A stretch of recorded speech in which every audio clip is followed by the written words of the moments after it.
Hi, my name is Deetra Harris. I'm the managing director for Strive Wealth Builders. We are a business club for real estate investors. You can find us at www.strivewealthbuilders.com. Please check us out. Today I'm sharing with you some tips on how to get your tenant to pay rent on time. So that's a challenge that many landlords and property managers face. And if you're in the business long enough, you will face that problem as well. So it's something that I've had to deal with for the majority of my career in property management and as an investor. One of the things I want to point out is our moratoriums through COVID. There are several moratoriums in place across the states, and particularly in California, where we're located, our moratorium is lifted at the end of July.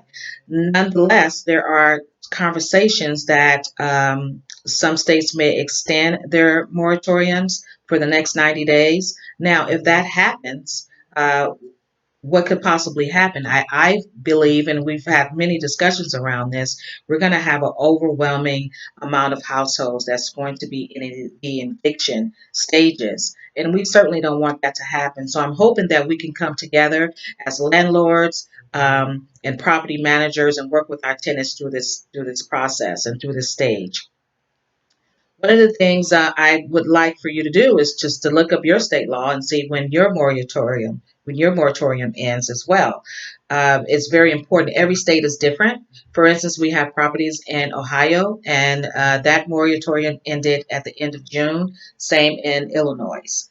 So we do stay abreast of the state laws, which is very important. And another very important factor is you cannot charge any late fees during this period as well, and no evictions. So you can't evict your tenants through under the moratorium. Now there's some exemptions in that. If you have a loan that is a FHA loan and so on and so forth. So check with your attorney, check your state laws, and make sure that you are abiding by the laws in terms of if you need to move forward with an eviction. That's very important. During this period, what we're doing as landlords also and property managers, we're making payment arrangements with our tenants, which I highly suggest. This is a very trying time right now, and a lot of tenants are struggling. We have a high unemployment rate, and also a lot of tenants have lost their jobs, or their hours have been reduced at their jobs. So we highly suggest working it out with your tenants and making payment arrangements. And doing that, I highly suggest documentation. Please document your discussions with your tenants around paying rent. And it's always nice to have a payment plan in writing from your tenants that will agree on what that payment plan will look like. Now, the good news is this: across the states, our renters have been paying 92%. 92% of renters have been paying the rent. So that's pretty good for the multifamily industry. So tenants are paying rent, and that's a good thing. Now, they may be late, but we want to try to work with our tenants to ensure that they have a roof over their heads. Right. So I'm an affordable housing advocate. So I believe in decent, safe, and affordable housing. So certainly I'm willing to work with our tenants through this time. But again, make sure you document your discussions with your tenants and have a payment plan put in place through this time. So that's very important. Now, one of the biggest things that we do that will help our tenants to make sure they can pay rent on time, we offer financial education. I don't hear that a lot with your property management companies and with other landlords offering tenants financial education, but I think that's really important because so many Americans are struggling with financial planning and budgeting. And it really helps to have someone help you manage your finances, and it's very important. And a lot of us don't get this in school or in the household.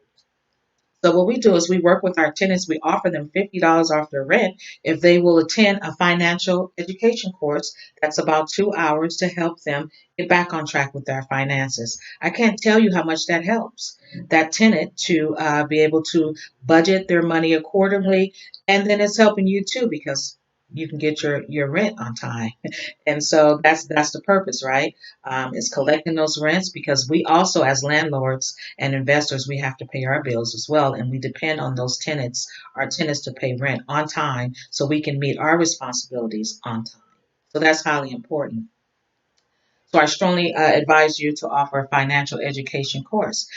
Feel free to reach out to me at Deetra at strivewealthbuilders.com if I can give you some tips on where to find financial educational classes, and also I'm willing to help you as well through Strive Wealth Builders. Now, moving on, sometimes financial education is not working. And pre-COVID, you've had a problem with a tenant not paying rent on time repeatedly. I have a tenant that pays rent late every single month. Every single month. Drives me nuts. Okay, what they will do is wait until we serve them a notice, wait till the last day of the notice, and then that's when they'll pay rent. Drives me nuts. But what can you do? What I can do is continue to serve them notice according to our policies. It's really important that you have your policies in place, and make sure that you follow your policies. Because a lot of my clients, they don't follow their policies. So what's the point of giving a notice if you're not going to send them to legal after the notice expires? It just doesn't make any sense to serve them a notice, and they become familiar with you serving notice repeatedly, and you're not doing anything behind the notice. Also, you don't want to set the tone. If you serve a notice and you continue to set rent payments on the 15th of the month, and then you want to eventually evict them and take them to court, a lot of judges will say, "Hey, you've allowed them to pay on the 15th of every month, so you've set the tone, and they will not move forward with the eviction." I've actually had a case that happened to me. So it's very important to follow your guidelines and make sure your tenants follows the rules and the policies that you set in place. Now, typically, the rent is due on the first. That's pretty standard. And a lot of landlords and property managers, they will give you a grace period of 3 to 5 days to pay rent. So I highly suggest when that 3 to 5 days has elapsed, that's when you serve your notice. You serve your notice. For instance, what we do, we give our tenants 5 days grace period to pay rent. On the 6th, we serve a notice. That's what we do. If we haven't heard from you, if you haven't called us and say, "Hey, I'm having some problems, and I need to pay at a later date," we still might serve you the notice, but we will not move you into legal. And so it's very important that you follow the guidelines. Now, it depends on what state you're in. I'm not an attorney, so let me just disclose that.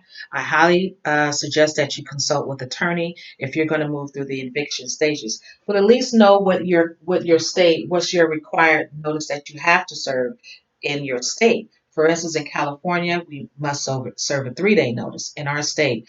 But in Illinois, we must serve a 5-day notice. And oftentimes, if you have subsidized housing units, you have to serve a 10-day notice. So it's very important that you consult with your attorney and be very clear on the law and what notices are you to serve when you want to serve a pay or quit notice.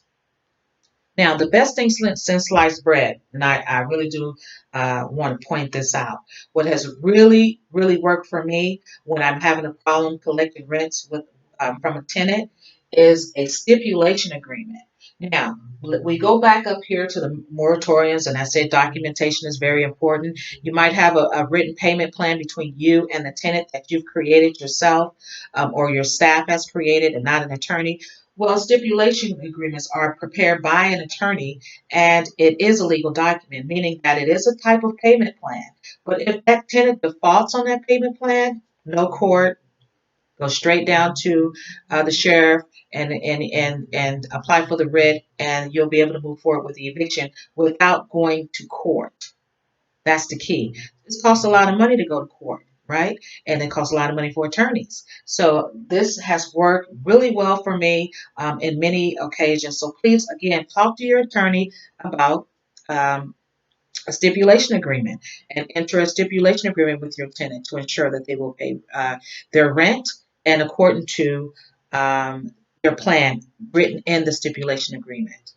So I hope that these tips have been helpful for you in collecting rents from your tenants. And let's hope that we do not have to get to the point where we have to serve a notice or, God forbid, we have to evict our tenants. We certainly don't want to do that.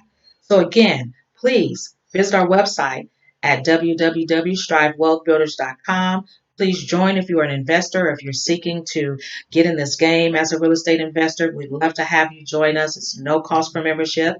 And I hope to see you on one of our calls or one of our webinars, or just pick up the phone and give me a call. Love to hear from you. Take care.